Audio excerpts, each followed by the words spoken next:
The day came, I remember March 5th, 2000 was the date.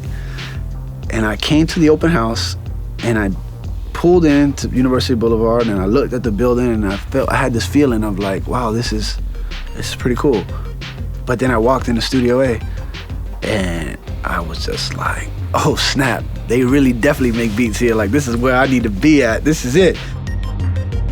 It's unexpected what can happen to you when you leave school. But I knew what I wanted to do. I knew where I wanted to work at. I set out a plan. I said, this is what I want to do. This is where I want to be at. This is where I want to work. These are the kind of people I want to work with. I made a list of artists. It was a really big list. The common place where most of these artists worked with was at the Hit Factory in Miami. It's incredible. I came out of school and 1 month in, I was fortunate enough to already work at the place that's where I wanted to be at from the very beginning.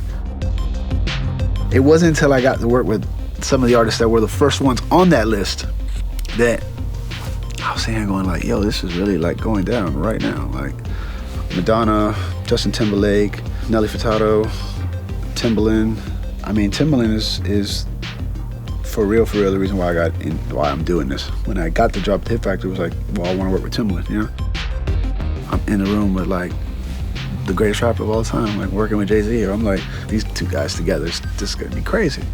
Jay-Z, like, he's beyond any expectation a person could have as a human being. You know, he's like, he comes into the room, like introduces himself to everybody. I'm like, yo, you Jay-Z, man, you gotta introduce yourself to me. I know who you are. Like, I don't know if anybody ever seen Fade to Black, but it's on the documentary, that moment. Like, Timbaland starts playing the beats.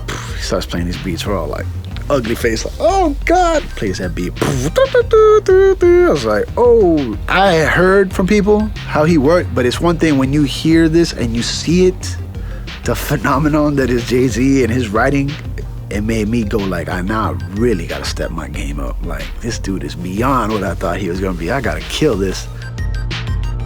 I started looking at that list one day, I kind of found it in a drawer somewhere, and I went and I started checking off all those people, and I was just like, whoa, like I knocked off a big chunk of that list. First person I ever recorded was Missy Elliott, and I remember sitting there going, I want to work with this woman, you know? I remember that moment when I hit the record button, the first track I recorded, I remember thinking like, wow, I said this like 7 years ago, and here I am recording Missy. I'm like, yo, this is crazy.